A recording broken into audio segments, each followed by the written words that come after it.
दोस्तों, आज की इस वीडियो के अंदर मैं आपको बताऊंगा कि फ्लिपकार्ट के सेलर पैनल पर अगर आप कोई प्रोडक्ट लिस्ट करते हैं और लिस्ट करने के साथ ही जब आप उस प्रोडक्ट के सिमिलर यानी कि जो प्रोडक्ट आप लिस्ट करते हैं और वो प्रोडक्ट आप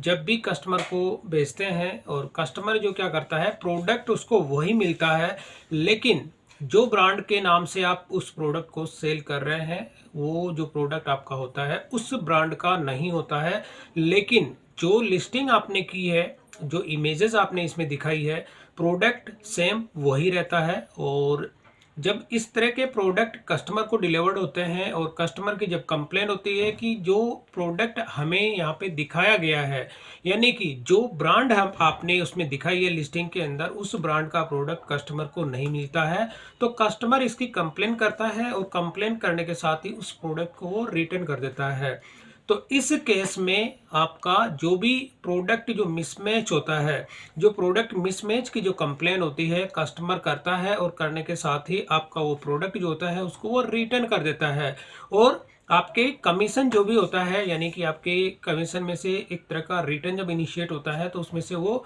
अमाउंट जो होता है डिडक्ट हो जाता है और कस्टमर को उसका फुल पेमेंट रिफंड कर दिया जाता है। तो इस केस में आपको क्या क्या कौन कौन सी ऐसी स्टेप्स हैं जो आपको लेनी होती है और फ्लिपकार्ट की ओर से आपको इस केस में जो होता है कि क्या एक्शन लिया जाता है, वो सारी बेसिक सी जो डिटेल्स होती है वो मैं आपको यहाँ पे दिखाना चाहूँगा। तो आप देखेंगे ये वाला प्रोडक्ट है, आप इसके अगर टाइटल देखेंगे तो मैंने यहाँ पे जो ब्रांड का नेम लिखा है, मैंने अपनी जो ब्रांड है वो JAMM, यानी मैंने इस ब्रांड के नाम से मैं जो नॉर्मली फ्लिपकार्ट पे जितने भी प्रोडक्ट होते हैं वो मैं इसी ब्रांड के नेम से सेल करता हूँ।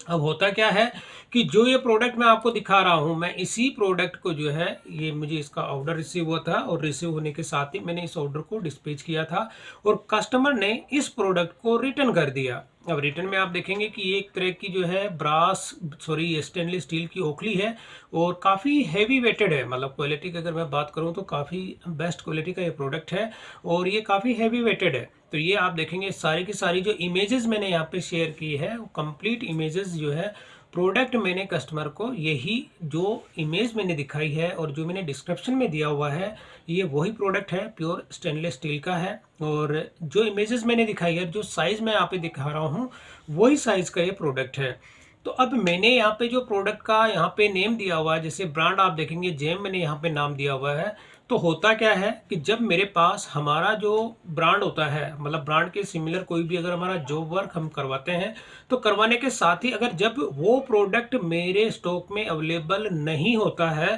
तो जिस ब्रांड का जो दूसरी जो ब्रांड होती है प्रोडक्ट वही होता है, लेकिन उस केस में केवल जो ब्रांड होता है उसमें मार्का जो होता है किसी अदर कंपनी का होता है। तो अब इस केस में चीज़ वही होती है, मतलब चीज़ किसी भी तरह का कोई भी इसमें फ़र्क नहीं होता है। तो उसी के सिमिलर मैं अपने प्रोडक्ट को डिस्पैच कर देता हूँ। तो अब कस्टमर जब इसको रिटर्न करता है तो रिटर्न करने के बाद में अब फ्लिपकार्ट की ओर से जो है आपको एक कंफर्मेशन आपसे लिया जाता है। कंफर्मेशन कैसे लिया जाता है वो भी मैं आपको दिखा देता हूँ। तो जो आपका रजिस्टर्ड ईमेल आईडी होता है, जैसे आप देखेंगे मेरा रजिस्टर्ड ईमेल आईडी है और इसमें फ्लिपकार्ट की ओर से जो है आपको मेल आपको रिसीव होती है। अब मेल में क्या होता है वो भी मैं आपको दिखा देता हूँ। तो इसी प्रोडक्ट के रिगार्डिंग मेरे को एक मेल रिसीव हुई थी। तो ये वाला आप देखेंगे कि फ्लिपकार्ट की जो सेलर सपोर्ट टीम होती है वो आपको एक मेल करती है और मेल के अंदर आप देखेंगे कि वो जो प्रोडक्ट है, यानी प्रोडक्ट मिसमैच, यहाँ पे देखेंगे कि प्रोडक्ट मिसमैच की जो है आपके पास एक मेल आपको मिलती है। और मेल के अंदर क्या करता है कि जो आपने टाइटल उसका दिया हुआ है वो टाइटल आपको यहाँ पे देखने को मिलता है और देखने के साथ ही उस प्रोडक्ट की आपको जो ऑर्डर आईडी होता है, कौन से ऐसे ऑर्डर था जिसके अंदर आपको ये इशू फेस करना पड़ रहा है वो, और इसके साथ ही वो ट्रैकिंग आईडी भी यहाँ पे मेंशन किया गया है। तो वो ये कहते हैं कि भाई कस्टमर ने ये जो प्रोडक्ट आपका रिटर्न किया है इसकी हमें पूरी वेरिफिकेशन करनी है। तो वेरिफिकेशन के लिए वो आप कहते हैं कि जब भी आप इस ऑर्डर को अगर पिक करते हैं तो आपकी जो CCTV फुटेज जो होती है वो आप हमारे साथ में शेयर कीजिए ताकि हम इस चीज़ को वेरीफाई कर सकें कि आपने जो प्रोडक्ट कस्टमर को जो भेजा है वो आपने नहीं भेजा है, ये बाय मिस्टेक अगर कोरियर से भी कोई मिस्टेक हुई है तो इस वजह से इसका हम पूरा इन्वेस्टिगेशन करना चाहते हैं। तो ये चीज़ होती है, ये फ्लिपकार्ट की जो सपोर्ट टीम होती है उसने यहाँ पर ये पूरी डिस्क्रिप्शन देती है और देने के साथ ही अब इमेजेस भी वो आपको सेंड करती है। अब इमेजेस का मतलब मैं दिखा देता हूँ कि कुछ ऐसी इमेजेस आप देखेंगे कस्टमर जो इमेजेस शेयर करता है और रिटर्न के टाइम में, तो तो आप देखेंगे ये वाली वो कुछ इमेजेस हैं, आप देखेंगे ये वाला वो प्रोडक्ट था जो कि मैंने आपको दिखाया था। यहाँ पर आप देखेंगे कि ये प्रोडक्ट मेरे अभी भी फ्लिपकार्ट पे ये लाइव है, और ये आप देखेंगे ये पूरी मैंने फ़ोटोज़ अगर मैं आपको दिखाऊं तो इस तरह से ये है इसकी ओखली, और आप देखेंगे कि इसका जो मूसल और ओखली जो होती है इसकी फ़ोटोज़ मैं आपको दिखा रहा हूँ। तो ये वाले जो इमेजेस होती है, अब आप इसमें देखेंगे सेकंड नंबर की इमेज मैं आपको दिखाता हूँ, तो यहाँ पर भी आप देखेंगे कि ये वाला जो प्रोडक्ट है आप देखेंगे कि बिल्कुल 100% जो है ये SS 304 का है। और इसमें बस कस्टमर का यही कहना था कि ये जो प्रोडक्ट आप इसमें दिखा रहे हैं ये वाला जो ब्रांड होता है, लेकिन मैंने यहाँ पर इसको जो ब्रांड का नेम दिया है वो आप देखेंगे कि मैंने यहाँ पे दूसरा अपनी ब्रांड के नाम से इसको मैंने दिया। तो ये प्रोडक्ट वही है, उसी के सिमिलर प्रोडक्ट है। तो इस केस में आपको क्या करना होता है कि जब ये मेल आती है तो इस मेल का आपको रिप्लाई करना होता है। करने का मतलब ये आपके ऊपर डिपेंड करता है कि जो भी आपके फुटेज होती है, यानी कि आप जो ऑर्डर पैक करते हैं, पैक करने के साथ में इनकी फुटेज आपको उनके साथ में शेयर करनी होती है ताकि इसका कंप्लीट वेरिफिकेशन कर सकें। और करने के साथ ही कस्टमर के जो उसमें रिफंड जो होता है, अगर कस्टमर की ओर से इसको जो है किसी भी तरह के कोई छेड़छाड़ की जाती है तो उसका रिफंड जो होता है उसको होल्ड कर लिया जाता है और एक तरह का इन्वेस्टिगेशन किया जाता है। तो अगर कस्टमर की ओर से इस तरह के कोई भी मिसमैच प्रोडक्ट अगर रिटर्न करता है तो वो उस केस में आपका जो सेलर जो आप इसमें देखेंगे SPF जो होता है, सेलर प्रोटेक्शन फंड जो होता है, वो आपको इसमें प्रोवाइड किया जाता है। लेकिन अगर आपकी ओर से किसी भी तरह का कोई भी एविडेंसेस अगर आप शेयर नहीं करते हैं, मेल का अगर आप रिप्लाई नहीं करते हैं, तो उस केस में आपको मतलब एक्शन आपके ऊपर कुछ नहीं लिया जाएगा, लेकिन आपके कमीशन में से वो जो अमाउंट उसमें डिडक्ट किया जाता है। तो इसमें दोनों तरफ के जो शिपिंग चार्जेस होते हैं वो आपसे ले लिए जाते हैं। तो इस तरह के जो प्रोडक्ट मिसमैच होता है, तो ये हमेशा दोस्तों आप इस चीज़ का ध्यान रखें कि जो प्रोडक्ट आप लिस्ट करते हैं, जिस ब्रांड का आप रजिस्टर्ड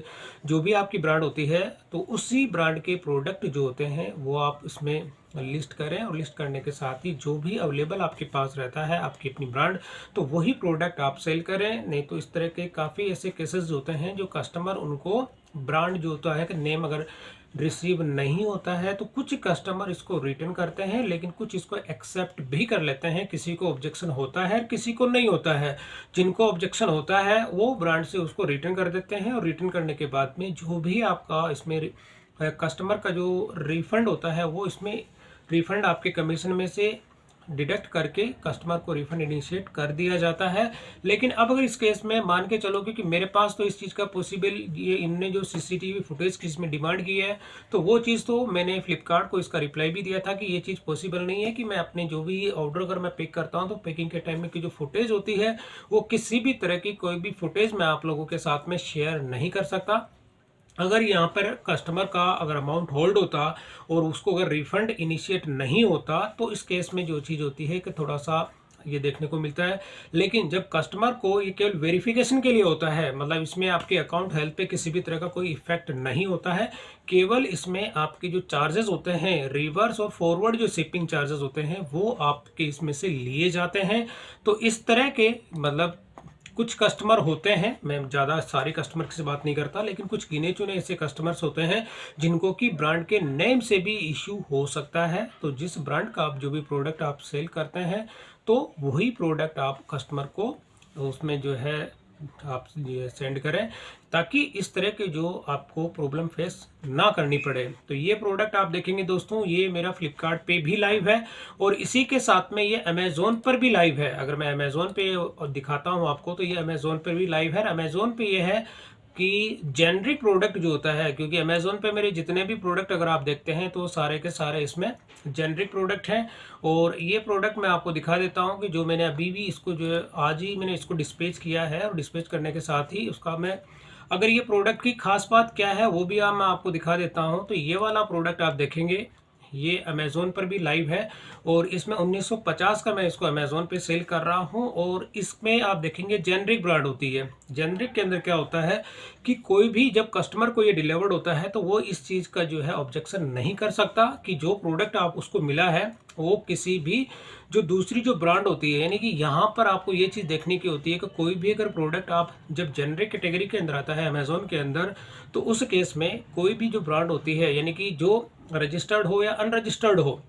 उस केस में क्या होता है कि आप उस ब्रांड के नेम से उस प्रोडक्ट को सेल नहीं कर सकते, लेकिन आप उसमें जो इमेजेस आप इसमें जितनी भी लगाते हैं उसमें इस कंपनी का कोई सा भी लोगो इसमें नहीं होना चाहिए। तो मोस्टली ऐसे जो प्रोडक्ट होते हैं, काफ़ी ऐसे जेनरिक प्रोडक्ट होते हैं दोस्तों, जिसमें कि बिना कंपनी के लोगो के, बिना किसी कंपनी के नेम के भी मार्केट में सेल होते हैं। तो मेरे जो प्रोडक्ट होते हैं मोस्टली जेनरिक प्रोडक्ट होते हैं, लेकिन अमेज़ोन पे तो जेनरिक प्रोडक्ट सेल हो जाते हैं, लेकिन फ्लिपकार्ट पे जेनरिक प्रोडक्ट को सेल करना पॉसिबल नहीं है। वहाँ पर आपको अपनी एक ब्रांड नेम देना होता है, तो वो ब्रांड नेम मैंने यहाँ पे दिया हुआ था, तो इसी वजह से यहाँ पे यह ऑब्जेक्शन होता है कस्टमर को, तो उसको वो रिटर्न कर देता है। तो ये प्रोडक्ट अमेज़ोन पर भी लाइव है, और इसके साथ ही जो मेरा स्टोर है उस स्टोर पर भी ये लाइव है, यानी ssdigitalindia.com जो है उस पर भी ये लाइव है। अगर मैं इसको आपको दिखा देता हूँ तो इसमें ये प्रोडक्ट जो होता है, बाकी के दोनों जो प्लेटफॉर्म है उसमें आप देखेंगे कि ये 1950 का सेल हो रहा है, अप्रॉक्स 2000 तक का, और मेरे स्टोर पे जो है अगर आप इसको लेना चाहते हैं तो ये प्रोडक्ट 1450 में, यानी 1450 का ये है मेरे प्रोडक्ट।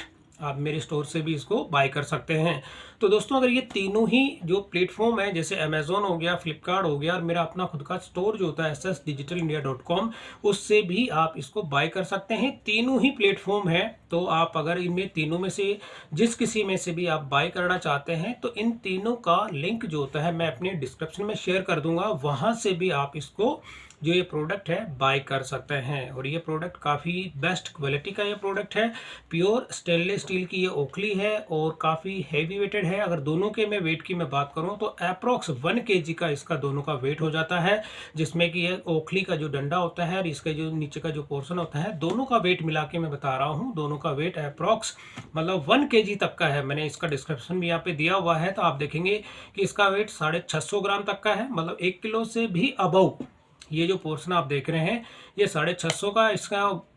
650 ग्राम का इसका वेट होता है, और ये जो डंडा आप देख रहे हैं इसका 550 ग्राम का है। तो अप्रॉक्स 1 kg से भी इसका